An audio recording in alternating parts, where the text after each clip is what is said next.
Selamat pagi bosku, jumpa kembali bersama saya Revita Febriani di channel Pilar Mas Investindo Sekuritas. Touch your heart, touch your profit. Seperti biasa, hari ini Jumat 11 Februari 2022, saya akan membacakan market review kita dengan episode inflasi versus spekulasi. So, jangan kemana-mana bosku, tetap di channel Pilar Mas Investindo Sekuritas. Touch your heart, touch your profit. Pionir Sekuritas Channel di Indonesia.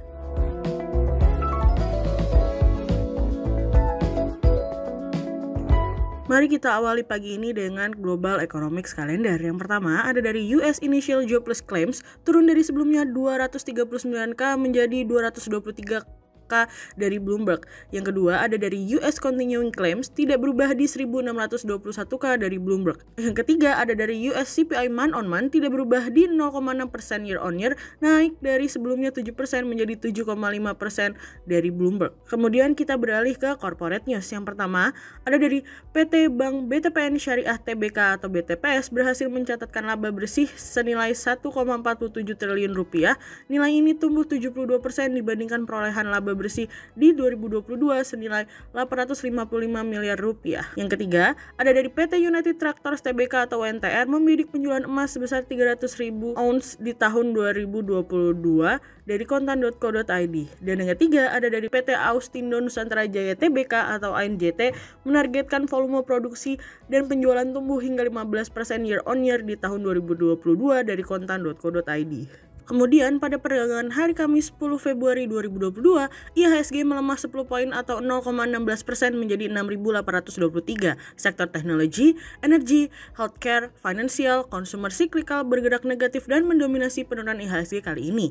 Investor asing di seluruh pasar membukukan pembelian bersih sebesar 1.718 miliar rupiah. Mari kita awali pagi ini dengan cerita dari panas. Inflasi Amerika yang keluar semalam telah membuat potensi kenaikan pada bulan Maret 2022 semakin besar. Dengan potensi kenaikan yang diperkirakan mencapai 50 BPS, energi, harga makanan, dan biaya sewa membuat inflasi masih berada di posisi yang tinggi. Harga energi naik 0,9% pada bulan Januari dan memberikan kontribusi 1/10 dari kenaikan yang terjadi setiap bulannya. Sejauh ini secara month on month, inflasi kami perkirakan akan kembali meningkat pada bulan Februari dengan kisaran 0,5% hingga 0,7% yang dimana kenaikan energi akan mendominasi. Sehingga tidak menutup kemungkinan saat ini inflasi pada bulan Februari diperkirakan akan mencapai 7,8%. Alhasil, dalam pengumuman inflasi kemarin, imbal hasil US Treasury 10 yields langsung naik 6 poin sebelum rilis data inflasi.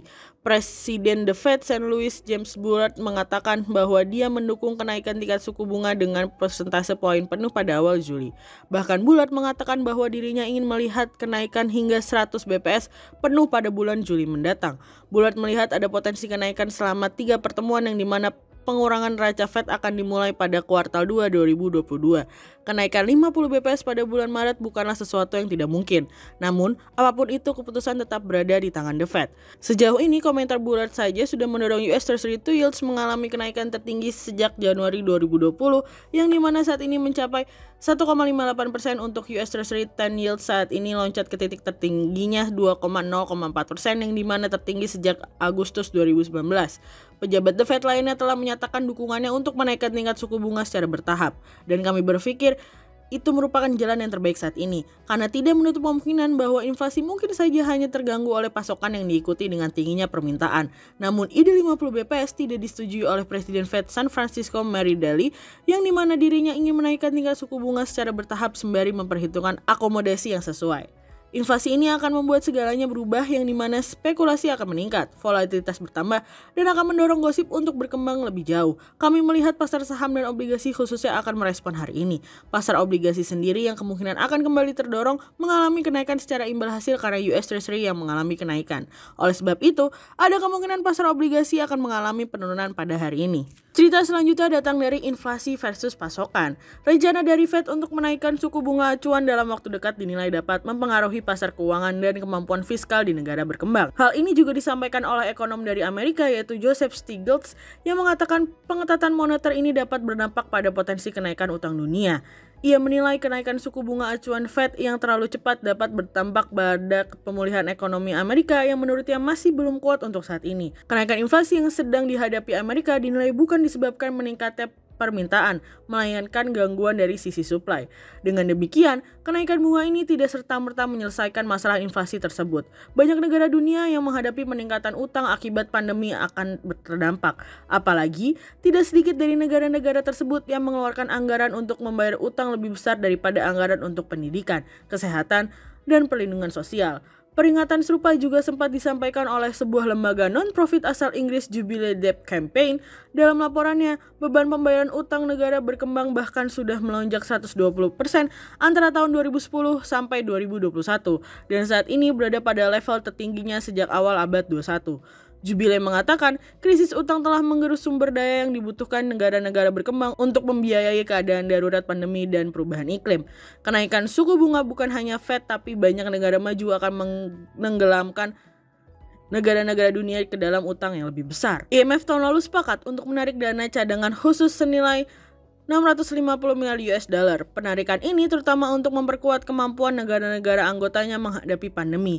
Langkah penarikan dana cadangan khusus ini dapat menjadi salah satu jalan untuk mengatasi persoalan resiko krisis utang. Berdasarkan informasi, IMF telah menerima realokasi anggaran dana cadangan khusus sebesar 60 miliar US dollar dari negara-negara maju untuk didistribusikan ke negara yang membutuhkan. Presiden Prancis bersama Asosiasi Negara Afrika pada tahun lalu memang sudah mendesak untuk merelokasi 100 miliar US dollar anggaran dana cadangan khusus dari negara maju ke negara miskin terutama di Afrika.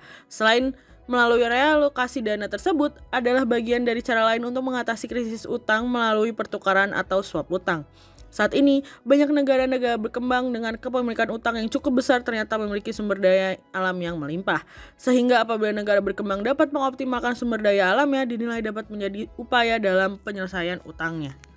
Sehingga berdasarkan analisa teknikal, kami melihat saat ini IHSG memiliki peluang bergerak melemah terbatas dan ditradingkan pada level 6.779 hingga 6.877. Berikut stock watch pilihan dari Pilar Mas. Yang pertama ada dari ASA, yang kedua ada dari MNCN, dan yang ketiga ada dari Inco. Berikut dua saham pilihan dari Pilar Mas. Yang pertama ada dari BTPS atau PT Bank BTPN Syariah Tbk berhasil mencatatkan laba bersih senilai 1,47 triliun rupiah. Nilai ini tumbuh 72% dibandingkan perolehan laba bersih di tahun 2020 senilai 850 miliar rupiah.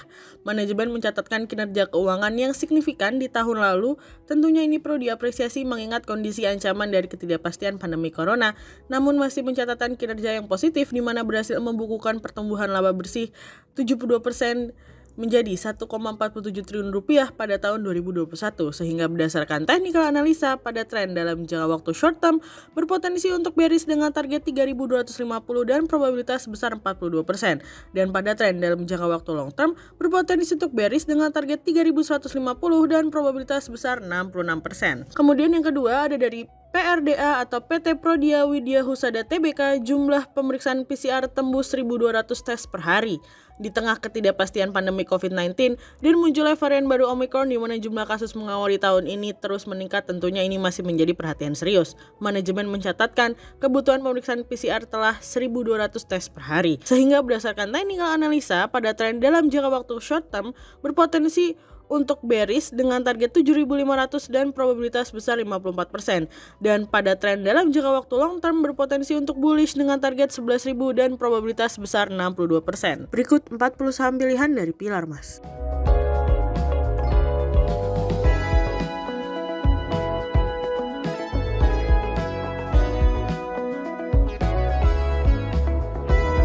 Sekian market review kita untuk hari ini. Untuk lebih lengkapnya bosku bisa mengunjungi website kami di www.pilarmas-investindo.co.id. So, jangan lupa untuk like, subscribe, dan tonton terus channel Pilar Mas Investindo Sekuritas. Touch your heart, touch your profit. Pionir Sekuritas Channel di Indonesia.